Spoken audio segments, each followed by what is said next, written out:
What's good? What's good? It's the one and only, but what do I know? Boxing coming back at y'all with another one, man. So we got it's fight week. It's fight week. This is what we've been waiting on. I've been waiting on this fight for a long time. A lot of people have been claiming that David Benavidez was ducking David Morrell, which made absolutely no sense to me. But it is fight week. We are here.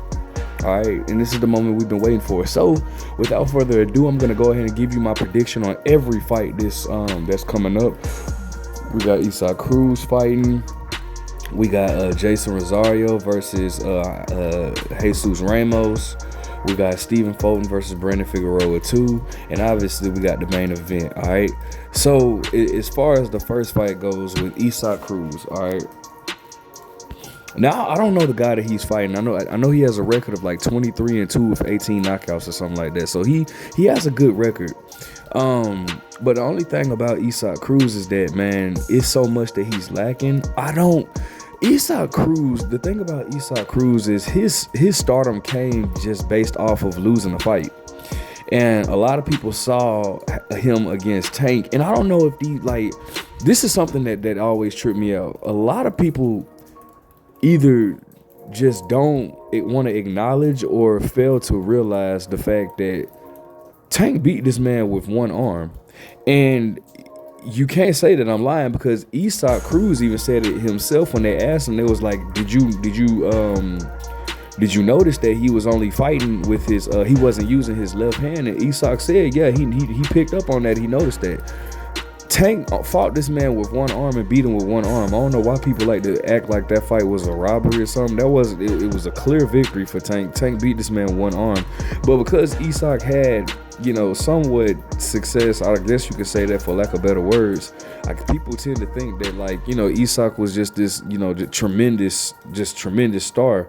And I mean, while Isaac is a dog, I'll give him that, i.e. his nickname, Pit Bull.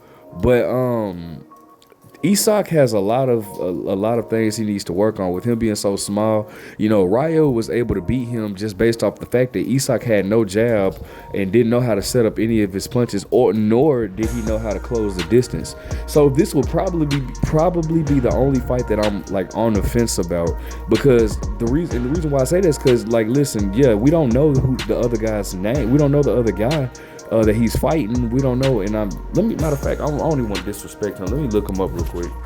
Okay, his name is Angel Ferrero, or if I'm saying it right. But anyways, I don't know this guy. I don't really know anybody that he's fought. I just kind of scammed over his resume, but I don't know. I don't know who he lost to or anything like that. But bro, what was the other dude's name? The Giovanni cat. Nobody knew who he was or whatnot, and a lot of people felt because Giovanni was able to use his legs and have a jab, he gave Isaac a lot of problems, and many people felt like Isaac lost that fight. It was a pretty non-entertaining fight, but a lot of people felt like Isaac really lost that fight. So, I say that to say, man, you just never know with Isaac, man. It doesn't have to be a big name. If you know how to use your jab and you have good foot movement or footwork, which I have never seen. I've never seen this guy fight. I've never seen what did I say his name was? Angel Ferrero, whatever. I've never seen him fight before. But if he has decent footwork and a nice jab, he's off top going to give Isaac a lot of troubles. I don't feel safe picking Isaac just because Isaac is the bigger name. It's just so much. It's just so much that he lacks or whatnot. But maybe he can prove something. I'm not comfortable picking him, but I'm definitely not comfortable picking somebody that I don't know. So I'm gonna go with Isaac in this fight, in the first fight. Right? That's just a guess. Next fight we have Jason Rosario versus Jesus Ramos. Shout out to Jesus Ramos who's from Casa Grande, Arizona. I've been to his gym, chopped it up with Abel a few times. Jesus was looking real good when he was sparring. I got Jesus winning this fight by stoppage to the body. If you guys know Jason Rosario, I don't know. I still to this day can't figure out what happened with him and Jermell Charlo with that situation. But he also been hurt to the body many times. I think he was stopped to the body against Erickson Lubin. I'm not 100% sure on that. But I know he was stopped to the body against Brian Mendoza.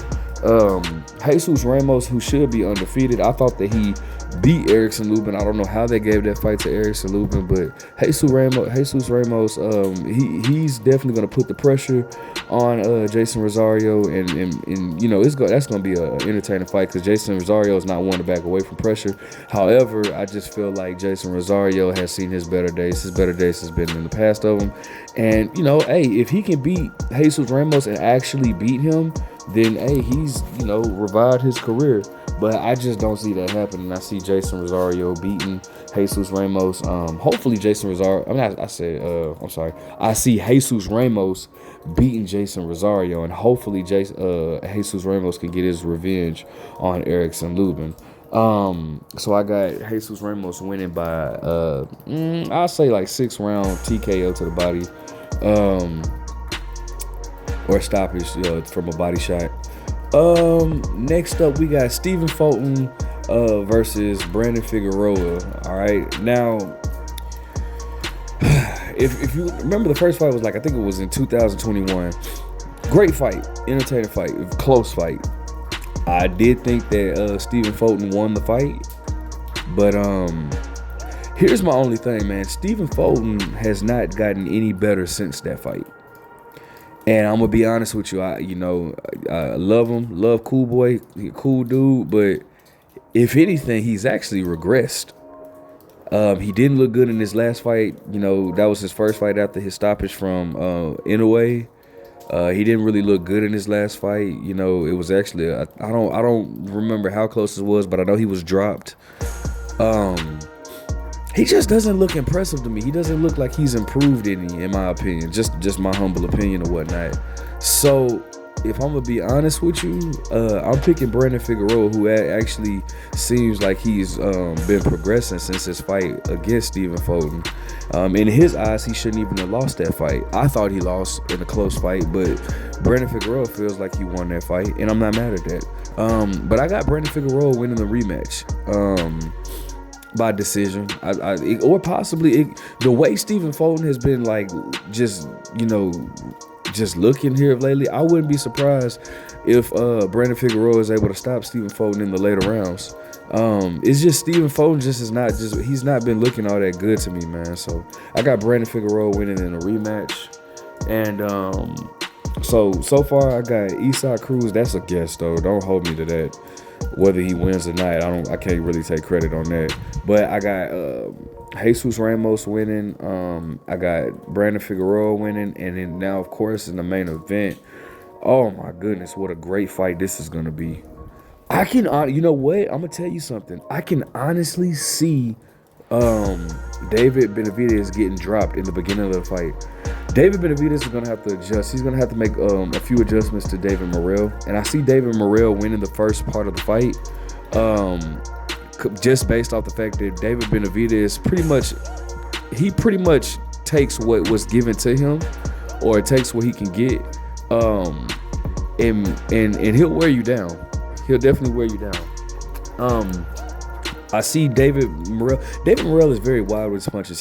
He's a little bit better on his feet than David Benavidez, but overall, he's very wide with his punches. He's not too much of a technician, but he is more of a technician than David Benavidez. I see him winning the first 3, maybe 4 rounds, and I think David Benavidez puts it on strong, maybe even wears him down.